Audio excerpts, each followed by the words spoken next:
तो चलिए सबसे पहले आप सभी को नमस्कार। आज की इस संध्या बेला में सेफ सोप डायरेक्ट दिल से और डब्ल्यूएसएस विनर सपोर्ट सिस्टम में आप सभी का बहुत-बहुत स्वागत है। साथियों, आज एक्चुअली में ग्रुप मीटिंग का दिन रहता है जिसमें ये डिस्कस किया जाता है कि इस सिस्टम में हमने काम स्टार्ट किया है तो एक्चुअली में क्या-क्या परेशानी आ रही है मार्केट में। लोगों से हम जब मिल रहे हैं तो वो हमसे क्या-क्या सवाल कर रहे हैं, उस सवाल का हम जवाब देने जान रहे हैं कि नहीं जान रहे हैं। एक्चुअली में इस चीज़ को यहाँ पे डिस्कस करना होता है, लेकिन आज कुछ मेन टॉपिक मिली है तो उस पर हम लोग चर्चा करेंगे। तो मेरा नाम वैसे बसंत कुमार मीन्ज है, आप सभी को पता ही है ना? और इसमें लगभग मैंने साल भर पहले मैंने जॉइन किया और अपना करियर लगा करके मैं काम कर रहा हूँ इसमें। तो आज का जो ग्रुप मीटिंग है इसको हम लोग स्लाइड के माध्यम से जानने की कोशिश करेंगे। तो चलिए, ये तो रहा हमारा वेलकम का स्लाइड है ना, क्योंकि सिस्टम को शुरुआत करने से पहले सिस्टम को भी वेलकम करना बहुत ज़रूरी है। तो आगे बढ़ने से पहले हमारे जो सेफ सोप का डब्ल्यूएसएस सिस्टम है, सारे ग्रेट मेंटर को हम लोग धन्यवाद देना चाहेंगे कि उनके बदौलत आज हमको एक ऐसा प्लेटफ़ॉर्म मिला है जिसमें हम अपना लाइफ़ को बदलने के लिए इस प्लेटफ़ॉर्म में हम धीरे-धीरे लॉ ऑफ एवरेज के माध्यम से काम कर रहे हैं, है ना? तो यहाँ पे आज हम देखेंगे कि एक्चुअली में जिस संस्था में हम काम स्टार्ट किए हैं, तो उस संस्था के संस्थापक के बारे में यदि बात करूँ, तो आज वो पहचान के मोहताज नहीं हैं, क्योंकि इन्होंने जब इस संस्था की स्थापना हुआ था 14 दिसंबर सन 2000 में, तो उससे पहले ही इन्होंने ये देखा कि हमारा भारत देश जब 1947 से पहले अंग्रेजों के गुलाम में था, उस समय जब भारत देश को आजाद कराने के लिए महात्मा गांधी और बहुत सारे ऐसे हमारे नेताओं ने एक संगठन, है ना, एक टीम का निर्माण करना शुरू किया था। और आजाद होने के बाद आज तक कोई भी व्यक्ति ने लोगों को आजाद आर्थिक रूप से आजादी के लिए या फिर उनको मदद करने के लिए नहीं सोचा था। तो ये 5 ऐसे महान दिग्गज डायरेक्टर्स हैं जिन्होंने संस्था की स्थापना से पूर्व ही ये मन में निश्चय लिया और विजन क्लियर करते हुए उन्होंने एक संस्था का निर्माण किया। और उस संस्था का नाम आप देख ही रहे हैं, सेफ सोप। और पूरा नाम इसका safe and secure online marketing private limited है। हेड ऑफिस की बात करें तो ऑल ओवर इंडिया में मात्र एक ही जगह इसका हेड ऑफिस है, न्यू दिल्ली जनकपुरी में। साथियों, आज यदि बात की तो हमारे इस संस्था में लोगों को आगे बढ़ने का एक जानकारी दिया जाता है, एजुकेशंस दी जाती है कि आप इस संस्था के माध्यम से एक आर्थिक आजादी के लिए अपने आप को कैसे तैयार कर पाओगे। तो इसके लिए सन 2000 में ही एक सर्वे हुआ था और उस सर्वे में एक सिस्टम का गठन हुआ। एक सिस्टम का गठन हुआ और उस सिस्टम के फाउंडर हैं, आप पिक्चर में देख रहे हैं, मिस्टर जूड फर्नांडिस सर। और इस सिस्टम का डब्ल्यूएसएस सिस्टम का एक अर्थ है कि ये सिस्टम उन लोगों को मदद करती है जो एक्चुअली में आगे बढ़ना चाहते हैं, कुछ अलग करना चाहते हैं, अपने परिवार, अपने समाज, अपने गांव में एक अलग पहचान बनाना चाहते हैं। उनको ये सिस्टम 4 क्षेत्र में मदद करता है। पहला एजुकेशन के क्षेत्र में, पहला सिक्योरिटी के क्षेत्र में, तकनीकी क्षेत्र में और आर्थिक सिक्योरिटी के क्षेत्र में। ऐसे कुछ और है इसमें जो इस क्षेत्र में ये डब्ल्यूएसएस सिस्टम हर व्यक्ति को एनी टाइम मदद करता है। जब आप इस संस्था में ज्वाइन होते हैं, ज्वाइन होने के बाद में जो आप जो फॉर्म फिलअप करते हैं, उस फॉर्म फिलअप करने के साथ ही इस डब्ल्यूएसएस सिस्टम का वो पावर आपको मिलता है। तो यहाँ पे देखा जाए तो भारत देश आजाद होने के बाद भी कोई व्यक्ति भारत देशवासियों को मदद करने के लिए आगे नहीं निकल पाया। तो एक ऐसी संस्था का निर्माण करते हुए 5 महान डायरेक्टर्स ने सेफ सोप का गठन किया और उसमें एक डब्ल्यूएसएस जैसे पावरफुल सिस्टम को रखा। और उसी सिस्टम के आधार पे आज पूरे भारत में काम करते हुए 20 वर्ष कंप्लीट कर चुके हैं और हर क्षेत्र में लोगों को मदद करते जा रहे हैं। एक पहली ऐसी संस्था है जो लोगों को मदद करने के बारे में सोचा। ये पहली ऐसी संस्था है जो लोगों की आर्थिक आजादी के बारे में सोचा और 20 साल से ऑनलाइन कॉन्सेप्ट को लेकर के काम कर रही है। और इस सिस्टम में, ये WSS सिस्टम में वो सारी चीज हम सभी को मिलता है, सारा चीज हमको मिलता है, जिसमें सक्सेस होने का एक राज होता है। इस संस्था में, इस सिस्टम में आने के बाद में हर एक व्यक्ति को वो चीज देखने को, वो चीज बताने को, वो चीज सिखाने को, वो चीज सुनने को इस संस्था बताती है। जैसे अगर हम ड्रीम की बात करें, इस संस्था में जब हम आए तब हमें पता चला कि एक्चुअली में जितना बड़ा हम ड्रीम बनाएंगे, जितना बड़ा सपना हम सोचेंगे, उतना बड़ा और उतना बहुत बड़ा काम कर सकते हैं। इस संस्था में, इस सिस्टम में आने के बाद हमें गोल के बारे में पता चला, सपने के बारे में पता चला। इस सिस्टम में आने के बाद हमें टीम वर्क, एक संगठन की ताकत के बारे में पता चला कि एक टीम में और एक संगठन में काम करके कितना बड़ा काम किया जा सकता है, उसके बारे में सिस्टम के माध्यम से पता चला। इसी सिस्टम के माध्यम से हमें कई सारे मेंटर्स हमें मिले, जो हमेशा हमें आगे बढ़ने के लिए गाइड करते हैं। जैसे आप देख रहे स्लाइड में doctor Sujit Das sir, mister Janardan Verma sir, mister Krit Sahu sir, mister Mukesh sir और मिस्टर के पटेल सर। ऐसे ऐसे ग्रेट, महान, डायनामिक पर्सन हैं जो हमारे WSS सिस्टम में हम जैसे बहुत सारे लोगों को एजुकेशन के माध्यम से आगे बढ़ने के लिए प्रेरित करते हुए आज सभी व्यक्ति को मदद कर रहे हैं। पर आज इसमें हमें काम करने से पहले, आज हमने अपने सिस्टम के माध्यम से जो टीम बनी है, सीनियर सपोर्ट के माध्यम से जो टीम गठित हुआ है अपना, इसमें कई लोगों को सुनने को मिलता है। जैसे आज हमारी टीम से ही है ना, सुनने और देखने को मिलता है कि अपनी टीम को, अपनी टीम की स्किल बिल्ड करने के लिए, अपनी टीम के लोगों को मदद करने के लिए, अपनी टीम को बड़ा करने के लिए, खुद जैसा बनाने के लिए हमें क्या क्या करने की जरूरत है, ये सारा चीज इस सिस्टम में आने के बाद जो भी सवाल आती है, वो सारा चीज इस सिस्टम के माध्यम से ही हमको मिलता है ना। तो मैं थोड़ा सा स्टॉप करना चाहूंगा, थोड़ा सा जस्ट मिनट, है ना। तो यहाँ पे देख रहे हैं, मतलब सक्सेस होने के लिए वो सारा राज हमें इस WSS सिस्टम के माध्यम से पता चलता है ना। क्योंकि इससे पहले हम किसी भी फील्ड में हम काम कर रहे थे, कहीं भी हमें पावर ऑफ टीम वर्क के बारे में, मोटिवेशनल के लिए, इंस्पायर के लिए, लीड बाय एक्सपीरियंस के लिए, मेंटर के लिए, विजन के लिए, टीचिंग के लिए, गोल्स के लिए किसी भी तरीके से हमें उतना जानकारी नहीं मिला करता था। लेकिन आज इस सिस्टम में आने के बाद में हमें वो सभी चीजें इस सिस्टम के माध्यम से सीखने को मिलता है ना। अब यहाँ हम आगे की यदि बात करेंगे, तो यहाँ पे आज देखा जाए तो बहुत सारा ऐसी सिस्टम, ऐसी संस्थाएं आ गई हैं जो अपने अपने क्षेत्र में, अपने अपने कार्य पद्धति के अनुसार हर व्यक्ति से मुलाकात कर रहे हैं। लेकिन हमारा जो मेन फंडा है, इस सिस्टम की जानकारी को, इस संस्था की जानकारी को लोगों तक पहुंचाना, है ना। ऐसे कुछ है, तभी तो हमारा टीम आगे बढ़ेगा, टीम बड़ा होगा, बड़ा काम कर सकते हैं। तो अक्सर ये चीज हमें देखने सुनने को मिलता है कि हम टीम को कैसे बिल्ड करें, हमारे टीम स्किल को कैसे बड़ा करें, लोगों को हम अपने जैसा कैसे तैयार करें, है ना। तो उसके लिए हमें आज जानने की जरूरत है हाउ टू अप्रोच, कि हमें लोगों से किस तरीके से बात करना चाहिए, हम कैसे बात करें कि व्यक्ति हमारे इस अपॉर्चुनिटी को वो देखने और सुनने के लिए रेडी, है ना। क्योंकि देखा जाए तो ये सेफ सोप कोई स्कीम नहीं है, सेफ सोप कोई स्कीम नहीं है और ना ही कोई जॉब है। सेफ सोप जब एक जस्ट एक अपॉर्चुनिटी, एक आपका माध्यम है जिसके माध्यम से आप जानकारी को लेकर के उस पे काम करके आप अपने आप को बड़ा बना सकते हैं, अमीर बना सकते हैं। तो आज हम जानने की कोशिश करेंगे हाउ टू अप्रोच, मतलब हम लोगों से कैसे बात करें और कैसे हम उन्हें आमंत्रित करें। तो हाउ टू अप्रोच में सबसे पहले हम जानेंगे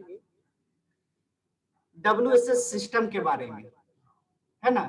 सन 2000 में जब सर्वे हुआ, जिसके हमारा WSS सिस्टम के जो फाउंडर है मिस्टर जूड फर्नांडिस सर, इस संस्था में जब काम करने वाले व्यक्तियों की संख्या धीरे धीरे बढ़ती चली गई, तो यहाँ पे सेक्शन डिवाइड किया गया था, जिसमें पहला सेक्शन निकला WSS सिस्टम और दूसरा सेक्शन SSS मतलब सक्सेस सपोर्ट सिस्टम।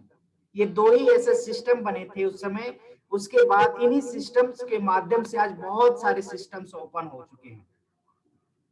अब हम हाउ टू अप्रोच में सबसे पहले जाएंगे कि किसी भी व्यक्ति को हम आमंत्रण करने जा रहे हैं, किसी भी व्यक्ति से हम मिलने जा रहे हैं, अभी किसी भी व्यक्ति के पास हमारी सेफ सोप संस्था की जानकारी को लेकर के जा रहे हैं, तो सबसे पहले कॉन्फिडेंस लेवल चेक करना होगा खुद का, है ना। खुद का कॉन्फिडेंस लेवल देखना होगा, क्योंकि इस कॉन्फिडेंस के ना रहने की वजह से ही आज बहुत सारे लोग प्रेजेंटेशन तो दिखा देते हैं, लेकिन उन व्यक्ति से डीडी लाने में पीछे हो जाते हैं, है ना। कॉन्फिडेंस लेवल मतलब आत्मविश्वास, भरोसा।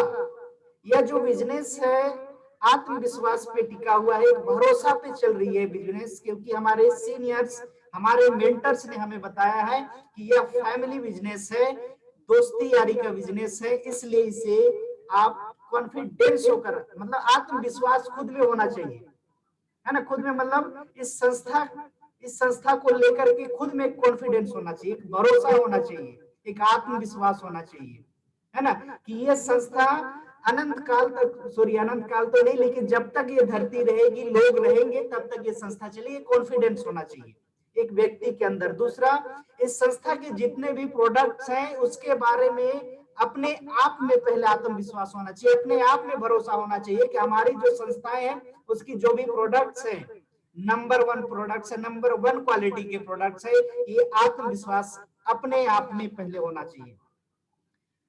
इस संस्था की जो बिजनेस प्रेजेंटेशन है, जो बिजनेस प्लान है, उसमें अपने आप में, उस प्लान में अपने आप को सबसे पहले भरोसा लाना पड़ेगा, आत्मविश्वास उसमें रखना पड़ेगा। जो प्रेजेंटेशन जब दिखाया जाता है तो 2 लाख रुपए सप्ताह जब दिखाया जाता है तो यकीन नहीं होता है ना, यकीन नहीं होता है। लेकिन आपको अपनी टीम बिल्डिंग को, टीम स्किल बिल्डिंग को आगे करना है, टीम को बड़ा बनाना है, तो सबसे पहले खुद को सीखने का समय देते हुए आत्मविश्वास पैदा करना है। क्योंकि जो व्यक्ति को भी आप प्रेजेंटेशन दिखाएंगे ना, तो वो आपको विश्वास करता है। ठीक उसी प्रकार इस सिस्टम में आपका भरोसा होना बहुत जरूरी है। और इसी में हम आगे धीरे से अगर हम बढ़ते हैं तो यहाँ पे हम देखेंगे आगे एटीट्यूड लेवल, है ना, नजरिया। मतलब इस संस्था में एक सिस्टम हमको एक चीज सिखाती है कि देने का या फिर देखने का जो नजरिया है वो पॉजिटिव होना चाहिए, है ना। क्योंकि ये बहुत बड़ा सिस्टम, बहुत बड़ा संस्था है, बहुत बड़ा सिस्टम है, बहुत पावरफुल सिस्टम है। आपने कभी देखा होगा कि देने वाले का हाथ हमेशा ऊपर की तरफ रहता है ना, ऊपर की तरफ रहता है, और लेने वाले की हाथ नीचे रहती है। इसलिए यहाँ पे कहा जाता है कि आप जिस भी व्यक्ति को इस प्रेजेंटेशन को दिखाने जा रहे हो, तो उस व्यक्ति को वो चीज पहले एहसास दिलाना है कि आपके लिए ही वो सिस्टम है ना, आपके लिए ही वो सिस्टम है। उस चीज को देने से पहले उसको भरोसा दिलवाना पड़ेगा। इस नजरिया के बारे में लास्ट में आपको बताऊंगा, आपको बहुत अच्छे से समझ में आ जाएगा। लेकिन एक्चुअली में एक एग्जांपल मैं यहीं पे दे दूं कि मान के चलिए आप कोई बिजनेसमैन है, कुछ मैन्युफैक्चरिंग प्रोडक्ट आप बनाते हैं। मान के चलिए बिस्लरी या फिर कोई बोतल पानी बेचने का एक फैक्ट्री आपने लगाया। आप बहुत अच्छे बिजनेसमैन हैं आप, और आपका कोई श्याम नाम का कोई दोस्त है, उसका लड़का है, ग्रेजुएट है, पढ़ा लिखा है, पर बेरोजगार है। वो व्यक्ति आपके पास आकर के बोलता है कि भाई साहब आप बहुत अच्छे काम कर रहे हैं, बहुत अच्छे लेवल पे आप आ चुके हैं। मेरे लड़के ने भी पढ़ाई लिखाई कर दी है, आपने भी ना एक काम कीजिएगा कि मेरे लड़के को भी अपने किसी कहीं पे जॉब लगवा दीजिए, है ना, अपने यहाँ कहीं किसी को जॉब लगवा दीजिए। तो जो आप जो बिजनेसमैन है, आप क्या बोलेंगे कि हाँ भाई, मैं तो पानी बेचने का, पानी मैन्युफैक्चरिंग करता हूँ, बॉटल बिस्लरी बनाता हूँ, है ना। तो मुझे एक दूसरे शहर में ना एक ब्रांच खोलना है, एक ब्रांच खोलना है। तो मैं आपके बेटे के लिए वो ब्रांच खोलकर मैं दे सकता हूँ, जहां पे आपका बेटा अपने आप को, है ना, अपने आप को आगे बढ़ा सकता है, अपने आप के लिए एक सिक्योरिटी बना सकता है, अपनी लाइफ को वो बदल सकता है ना। लेकिन वो उसका दोस्त जो था श्याम, वो क्या बोलता है कि नहीं, कल तो समय नहीं है, बाद में हम आएंगे। तो एक बिजनेसमैन आप जो है, कल को बाद को आप थोड़ी एक्सेप्ट नहीं करेंगे, है ना, क्योंकि आप दे रहे हैं, आप दे रहे हैं। देने वाले का हाथ हमेशा ऊपर की ओर रहता है, लिया तो ठीक, नहीं तो हम वापस ले लेंगे, है ना। अब वहां पे वो बोल रहा है कि परसों मैं मेरे बेटे को भेजूंगा, 5वें दिन भेजूंगा, चौथे दिन भेजूंगा जानकारी लेने के लिए। तो उस जगह में एक देने वाले का नजरिया ये होता है कि जो चीज मैं दे रहा हूं उसमें आपका भलाई होगा, है ना। अब यहाँ पे ये नहीं होना हो जाना चाहिए कि क्योंकि लोगों के मन में सवाल आता है कि आखिर मैं ही क्यों, या फिर मेरे लिए क्या है, मेरे लिए क्या फायदा है। ये चीज पहले सोच में आता है जब भी आप प्रेजेंटेशन किसी भी व्यक्ति को दिखाएंगे। तो ये चीज, ये दो चीज सबसे पहले आती है, इसके बारे में हम लोग बाद में देखेंगे, है ना। तो यहाँ पे देने नजरिया की बात हो रही है, एटीट्यूड की बात हो रही है। तो जो बिजनेसमैन है, जो वाटर मैन्युफैक्चरिंग कर रहा है, बोतल में भर के बेच रहा है, तो वो रिक्वेस्ट उससे नहीं करेगा, है ना। मतलब देने वाले की हाथ ऊपर होनी चाहिए। तो एटीट्यूड के बारे में हम लोग जान रहे हैं। तो वो रिक्वेस्ट नहीं करेगा कि हाँ यार आपके लड़के को भेज दो, मैं तुम उस लड़के का भला करना चाहता हूँ। ऐसे नहीं होना चाहिए। पॉजिटिव नजरिया, एटीट्यूड लेवल, है ना। देने वाले का हाथ हमेशा ऊपर होता है। तो इस चीज के ऊपर भी कॉन्फिडेंस होना चाहिए, और ये आत्मविश्वास से ही पैदा होता है, आत्मविश्वास से ही जुड़ी हुई एक चीज है। अब हम इसके आगे की भी यदि बात करें तो एक्साइटमेंट लेवल, है ना। एक्साइटमेंट लेवल मतलब जोश, ऊर्जा, कि जिस कॉन्सेप्ट को लेकर के आप अपना कैरियर लगा करके काम कर रहे हो, उस कॉन्सेप्ट में आपको भरपूर जोश दिखानी है, ऊर्जा के साथ में उसको अपॉर्चुनिटी को अपने दोस्त के पास, पड़ोसी के पास, जिसको भी आप दिखा रहे हो, एक्साइटमेंट के साथ में उस चीज को दिखाना है। मतलब इस कॉन्सेप्ट को लेकर के आपने काम स्टार्ट किया है, तो उस काम के प्रति आप में एक अलग ही एक्साइटमेंट होनी चाहिए, बहुत ही खुश लगना चाहिए, हंसते मुस्कुराते रहना चाहिए, है ना। दास सर एक चीज बताए हैं कि जब भी किसी भी व्यक्ति से सवाल जवाब जब होता है तो हमेशा मुस्कुराना चाहिए, है ना। दास सर एक चीज बताए कि हंसना यदि, मुस्कुराना यदि नहीं आता, तो दो माचिस का तीली लेकर के, एक माचिस का तीली इधर और एक माचिस का तीली इधर डाल दीजिए, वो खुला रहेगा, हमेशा दिखेंगे आप हंस रहे हैं उस टाइप का, है ना। तो एक्साइटमेंट मतलब जोश बोल दिया तो ये नहीं कि चिल्लाने लग जाएंगे, उछल कूद करने लग जाएंगे, यहाँ से बाहर जाने तो दो, अभी उखाड़ देंगे, अभी पटक देंगे, ऐसे वाला जोश नहीं। इस सिस्टम के प्रति, अपना जो काम स्टार्ट किया है उसमें आगे बढ़ने के प्रति एक एक्साइटमेंट होना चाहिए।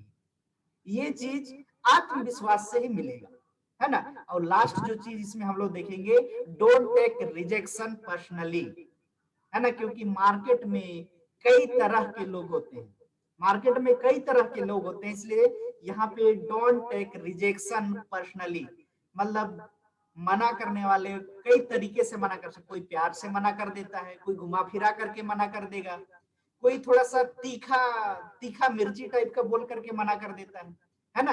आज आप जैसे फील्ड में उतरते हैं, लोगों से मिलते हैं, तो आप लोगों के बीच में ये सारी चीज देखने को मिल रही होगी।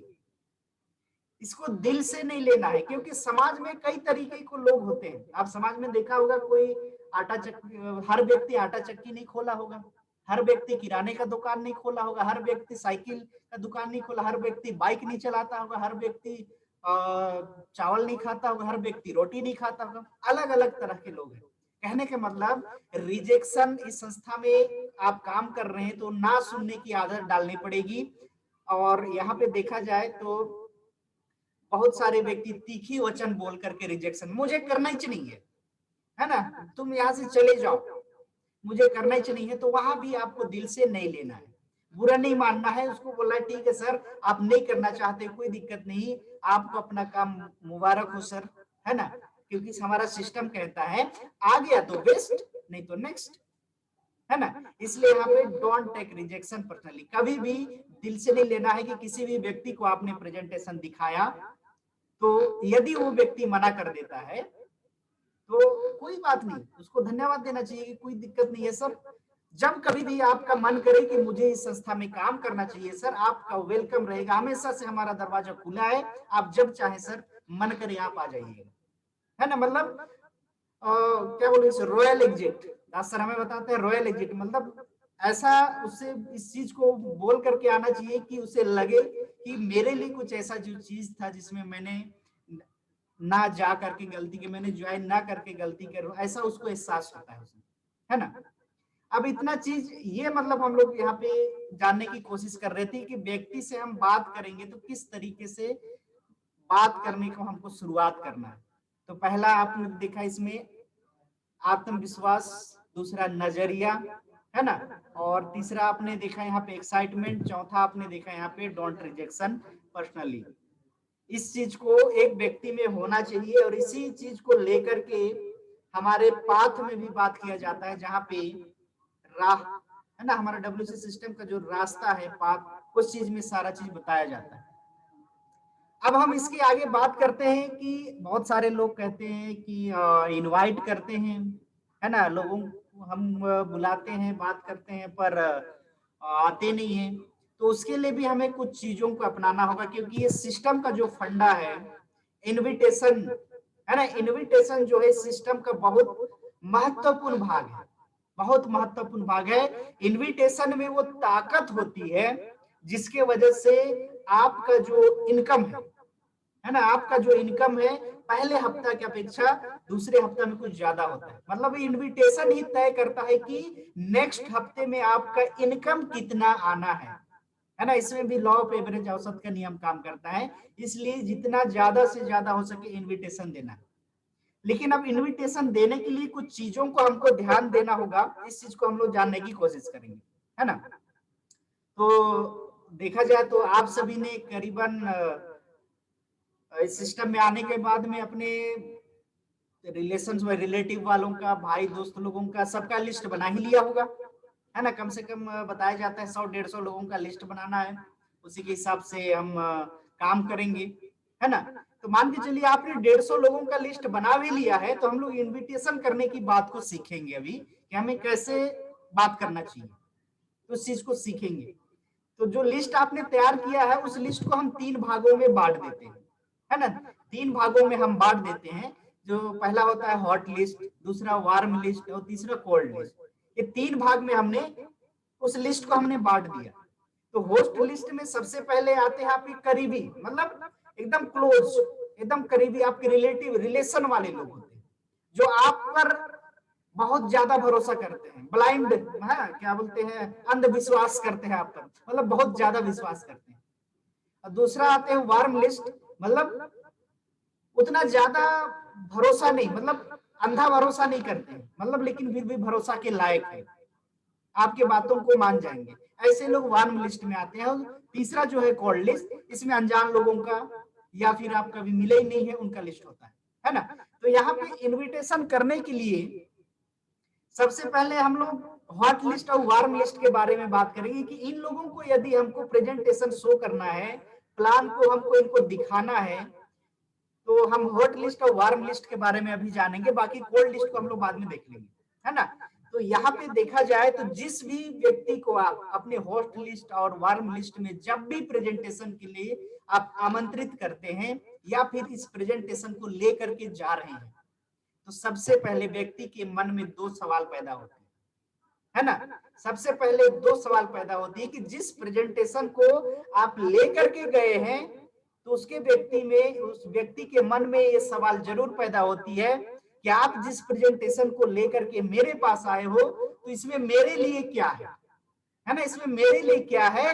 और दूसरा सवाल ये होता है कि आखिर मैं ही क्यों, ये 2 सवाल होता है मन में, हमेशा सवाल आती है कि आपने जिस प्रेजेंटेशन को लेकर के मेरे पास आए हैं, तो आखिर इसमें मेरे लिए क्या है, और दूसरा है कि आखिर मैं ही क्यों। ये दो सवाल आते हैं। तो इस दो सवाल को आपको याद रखना होगा, क्योंकि एक ऐसा फॉर्मूला है जिसके माध्यम से आप निमंत्रण बहुत अच्छे से कर सकते हैं। ये दो सवाल को आज याद रखिएगा कि आज हम जिसके बारे में बात कर रहे हैं, हॉट लिस्ट और वार्म लिस्ट में हम इनवाइट कैसे करेंगे, इस चीज को हम जानने के लिए एक स्लाइड आगे बढ़ते हैं। ये जो दो सवाल था, मेरे लिए क्या है और आखिर मैं ही क्यों, इस दो सवाल को हमको इस पॉइंट के माध्यम से जानने की कोशिश करेंगे कि इनवाइट करते समय, है ना, इनवाइट करते समय या फिर किसी भी व्यक्ति को आप निमंत्रण कर रहे हैं अपना प्रेजेंट शो करने के लिए, तो आप जल्दबाजी अवश्य करें, है ना। जल्दबाजी कहने का मतलब ये नहीं है कि आपने जस्ट फोन किया, बोल दिया, फोन काट दिया, ऐसा नहीं। कि जल्दबाजी में इसमें हमको वो चीज लेनी है कि आप किसी भी व्यक्ति को, जब लिस्ट तो बनाए हैं तो हॉट लिस्ट और वार्म लिस्ट के बारे में बात कर रहे हैं, सबसे पहले तो प्रोस्पेक्टिंग टू कॉन्टेक्टिंग होना ही होना है। लेकिन जल्दबाजी यहाँ पे रखना है कि जिस व्यक्ति को भी आप लगाते हैं फोन इनवाइट करने के लिए, तो सबसे पहले फोन लगाएंगे, बोलेंगे हेलो, हाँ भाई साहब क्या कर रहे हैं, नमस्कार तो बोलना ही, हर व्यक्ति को नॉर्मली बात करना है शुरू में। फिर उसको ये बोलना है कि भाई साहब एक बेहतरीन जानकारी मुझे मिली थी, वो जो आप पे मैच करता है वो आपके लिए बहुत ही बेहतरीन है ना। यदि आपके पास 5 मिनट का समय है तो क्या मैं बात कर सकता हूँ, समय है तो क्या आप बात कर सकते हैं, है ना। मतलब उसमें ये हो रहा है कि मेरे लिए ही क्यों और आखिर मैं ही क्यों, इस दो चीज का इसमें जवाब डालना है फोन करके कि भाई साहब ऐसा कॉन्सेप्ट था, ऐसे जानकारी था, और मुझे लगता है कि ये जानकारी आप ना बहुत अच्छे से समझते हैं और आप ऐसे फील्ड में काम कर चुके हैं, ये आपके लिए ही है ना। तो इसमें क्या गया इतनी बातों में कि आखिर उसके मन में जो सवाल आ रहा था कि जिस प्रेजेंटेशन को हम लेकर के गए हैं उसके पास, और उसका जो सवाल था कि मेरे लिए क्या है और मैं ही क्यों, तो उस चीज का आप जिस भी व्यक्ति को आप इनवाइट कर रहे हैं तो उसके पहले आप उसका सिचुएशन के बारे में जान लें, तब ये जल्दबाजी करें। यदि समय है, 5 मिनट का समय है तो हम बात कर सकते हैं। यदि वो मना करता है तो कोई दिक्कत नहीं है, बोलना की कोई दिक्कत नहीं है। देखते हैं, अगर आज मेरे पास तो समय नहीं है, नेक्स्ट टाइम देखते हैं जब कभी बनेगा तो। मतलब जल्दबाजी करके उसे ये एहसास होना चाहिए कि आप जो चीज उसके देने वाले थे, उसे बताने वाले थे, वो चीज उसी के लिए था, है ना, उसी व्यक्ति के लिए था। तो वो जानने का जिज्ञासा रखेगा, अपने पास जानने का जिज्ञासा रखेगा। इसलिए जल्दबाजी जरूर करें इसमें, इनवाइट करते समय, प्रेजेंटेशन के समय में नहीं, इनवाइट करते समय उसे लगना चाहिए कि इस व्यक्ति को कुछ जरूरी काम है, कुछ बहुत बड़ा काम करता है और कुछ ऐसा चीज है जो मेरे फायदे का है, इसलिए जल्दबाजी कर रहा है। और उसके मन में ये लगना चाहिए कि मेरे फायदे का जो चीज था इसलिए मुझे सुनना चाहिए। तो वहां पे आप उसे टाइम दे सकते हैं, समय बता सकते हैं कि कब कहाँ पे आना है, कितना टाइम, ये चीज बता सकते हैं, है ना। क्योंकि जल्दबाजी करने वाले व्यक्ति हमेशा बड़े लोग होते हैं और बिजनेसमैन होते हैं, है ना, जिनके पास में समय को मल्टीप्लाई करने के लिए कुछ सालों मेहनत करना होता है, उसके बाद में समय मल्टीप्लाई होता चला जाता है। कुछ साल ही ये बिजनेसमैन काम करते हैं, इसलिए जल्दबाजी ध्यान से कीजिए। और दूसरा जो चीज है, सच्ची तारीफ, है ना, इनवाइट करते समय इस चीज को ध्यान दे, सच्ची तारीफ। हर व्यक्ति को आजकल अपनी तारीफ सुनने के लिए, है ना, बहुत अच्छा लगता है। हर व्यक्ति, मैं मुझे भी कोई तारीफ कर देना तो बहुत खुश होता है, मेरा ना दिल बड़ा हो जाता है, मुझे ऐसा लगता है मेरे में ताकत आ गई, मन में अलग एक गुदगुदी हो जाती है कोई सच्ची तारीफ करता है तो। और हर व्यक्ति अपनी तारीफ सुनने के लिए बेताब रहता है। इसलिए यहाँ पे इस तारीफ में भी वो चीज देखने चाहिए, चाहे वो किसी भी फील्ड का हो, यदि किराना का दुकान का है, किसान है, टीचर है, मेडिकल शॉप का है, तो पहले उस व्यक्ति के बारे में जान ले, है ना। इनवाइट करते समय उस व्यक्ति के बारे में जान ले कि वो किस चीज का दुकान किया है, किस प्रोफेशन में काम करता है, कहाँ काम करता है। यदि किसान है तो उसके बारे में पहले जानना है, तब उसके बाद में चर्चा करना है। अब यहाँ पे भी उसी चीज को आपको ध्यान देना होगा कि आखिर मेरे लिए क्या फायदा है, मेरे लिए क्या है इसमें, आखिर मैं ही क्यों। यदि मान के चलिए वो किसान है तो उसे फोन करके ये बोल सकते हैं शुरू में तो सलाम दुआ होगी ही होगी, उसके बाद में ये बोल सकते हैं कि एक प्रपोजल आया था, एक प्रपोजल आया हुआ है मेरे पास, और आपको मैंने पहले से ही देखा है कि आप ना किसानी में अलग अलग तरह की प्रैक्टिस करते रहते हैं, बहुत अच्छा खेती करते हैं, अलग अलग किस्म के आपने उपजाऊ चीजें आप लगाते हैं। तो उस हिसाब से ना आपका मन मेरे दिमाग में बहुत, मतलब सबसे पहले आपका नाम मेरे दिमाग में आ गया, इसलिए मैंने आपको फोन कराया। आपको मैंने फोन किया है कि यदि आप इसे देख लेते हैं ना तो आपकी कृषि कार्य में जो है ना और अधिक पदोन्नति कर सकते हैं, मतलब और ज्यादा उपज आप कर सकते हैं। मतलब इसमें ये चीज डल गया कि ये इसमें आपके लिए ये फायदा है और ये आपके लिए ही है। मतलब व्यक्ति को एहसास दिलाना कि जो चीज आप देने वाले हो, जिसके बारे में आप इनवाइट कर रहे हो, एक्चुअली में वो व्यक्ति के लिए है ना, एक्चुअली में उस व्यक्ति के लिए है। इस चीज को थोड़ा ध्यान दीजिए। और तीसरा चीज यहाँ पे देखेंगे, आमंत्रित करना, है ना, इनवाइट करते हैं अपन शनिवार का दिन जो होता है, तो यहाँ पे आमंत्रित करने के लिए भरसक कोशिश कीजिएगा कम समय में रिक्वेस्ट नहीं करना है ना, रिक्वेस्ट नहीं करना है कि भाई मेरे खातिर आप आ जाइए, है ना, ऐसे रिक्वेस्ट नहीं करना है। मतलब यहाँ पे अपने आप को कॉन्फिडेंस, आत्मविश्वास के साथ में आमंत्रित करने के लिए कम समय का यूज करके आपको आमंत्रित करना है। कैसे? मान के चलिए मैं एग्जांपल बताता हूं, मैं फोन करूंगा, किसी राजेश नाम दोस्त है मेरा, मैं फोन करूंगा, घंटी गई, बोलेगा हेलो, हम बोलूंगा हाँ राजेश भाई कैसे हो, बहुत बढ़िया हूँ, क्या कर रहा है, क्या चल रहा है, ऐसे कुछ होता है बातचीत शुरुआत में, है ना। उसके बाद मैं बोलूंगा कि मुझे पता होगा कि राजेश किस चीज का काम कर रहा है, मान के चलिए वो मेडिकल क्षेत्र में है ना, दवाई बेचता है, तो मेडिकल क्षेत्र में तो उससे रिलेटिव मैं बात शुरू कर दूंगा कि राजेश भाई एक बढ़िया प्रपोजल आया हुआ है, एक मेरा दोस्त है जो इसका ना कंसाइनिंग देने वाला है, ब्रांच खोलने वाला है, तो उसे और 10-15 लोगों की जरूरत है, 10-15 लोगों की और जरूरत है। कई सारे लोग तो उस ब्रांच में लोग तशरीफ रख चुके हैं, लेकिन मुझे आपका जो पेशा था उस चीज को मुझे मालूम था, क्योंकि मुझे पता है कि आप मेडिकल क्षेत्र में बहुत माहिर हैं, आप, है ना, मेडिकल क्षेत्र में आप बहुत माहिर है, इसलिए मुझे लगा कि आप और मैं इस दोनों चीज को यदि देखते हैं ना और दोनों मिल करके समझ करके काम करते हैं ना तो बहुत ज्यादा फायदा हो सकता है ना। कहने का मतलब उस व्यक्ति को आपने उस चीज को एहसास दिलाया कि वो जिस फील्ड से था, वो दवाई बेचने का फील्ड से था, तब मेडिकल क्षेत्र से रिलेटिव आपने बात किया कि मेडिसिन का एक दवाई मतलब प्रपोजल आया है और उसका एक ब्रांच खुलने वाला है जहाँ पे 10-15 लोगों की जरूरत है। तो वो बोलेगा कि यार अगर ऐसी बात है तो जिसमें आप बोल देंगे कि 40 से 50 हजार रुपए महीने का कमा सकते हैं, यदि समझ गए तो, है ना। भले उस वह व्यक्ति 15-20 हजार रुपए कमा रहे तो आपने 40-50 हजार रुपए बता दिया, तो उसके मन में ये चीज आएगा क्योंकि आपने उसे बताया, वो मेडिकल क्षेत्र से है, तो आपने भी बताया कि मेडिकल क्षेत्र से एक प्रपोजल है जहाँ पे ब्रांच लगनी है, उसमें 10-15 लोगों की जरूरत है, लेकिन आप उसे इन्वाइट नहीं कर रहे हो, राजेश को मैं इन्वाइट नहीं कर रहा हूँ, मैं उसे बता रहा हूँ कि 10-15 लोगों को यहाँ पे जरूरत है, इस ब्रांच में जरूरत है, तो वो पूछेगा, क्योंकि उसके मन में ये आ गया कि आखिर ये मेरे लिए क्या है, इस चीज में है, आखिर मैं ही क्यों, क्योंकि मैंने बताया कि आप मेडिकल क्षेत्र से हो और अधिक ज्यादा चीज आप समझ सकते हो, मेरे से बेहतर आप समझ सकते हो, इस चीज को यहाँ पे हमने रखा, तो वो दोनों सवाल का जवाब पहले ही उसको मिल जाता है कि आखिर इसमें मेरे लिए क्या है और आखिर मैं ही क्यों, ये दो चीज उसमें आ गई, है ना। तो इस चीज को ध्यान देना है। और यहाँ पे चौथा चीज देखेंगे, समय पाबंद, है ना, समय पाबंदी, किसी भी व्यक्ति को आप जब इनवाइट करते हैं तो समय पाबंद बनकर के इनवाइट करना होगा।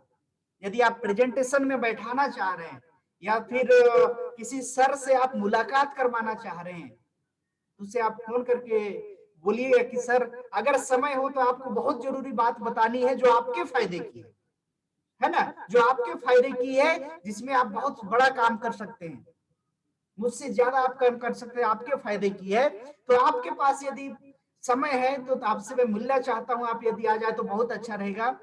लेकिन यहाँ पर भी मैंने क्लियर नहीं किया कि आपका फायदे की है, लेकिन आखिर में है क्या चीज, तो उस समय वो व्यक्ति क्या करता है, टाल मटोल करता है, क्योंकि हमने सिचुएशन को बिना जाने, सिचुएशन को बिना समझे हमने उसे डायरेक्टली इनवाइट किया।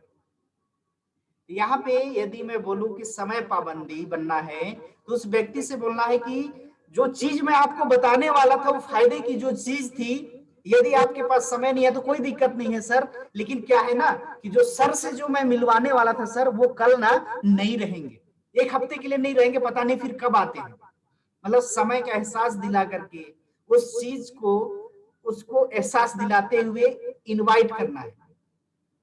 मान के चलिए किसी व्यक्ति को आपने इनवाइट किया, बोलेगा समय नहीं है यार, कल मिल लेते हैं, है ना, तो उस समय आप बताइएगा कि जिस सर से मैं आपको मिलवाना था ना, आपको मिलवाना था जिस सर से, वो सर ना एक हफ्ते के लिए बाहर चले जा रहे हैं, या फिर पता नहीं फिर उधर से कहाँ चले जाएंगे, तो फिर पता नहीं मौका मिलेगा कि नहीं मिलेगा। अगर अभी समय है तो बताइए सर, मैं आधे घंटे के अंदर मैं आपको लेने आ जाता हूँ, या फिर आप ही आ जाइए।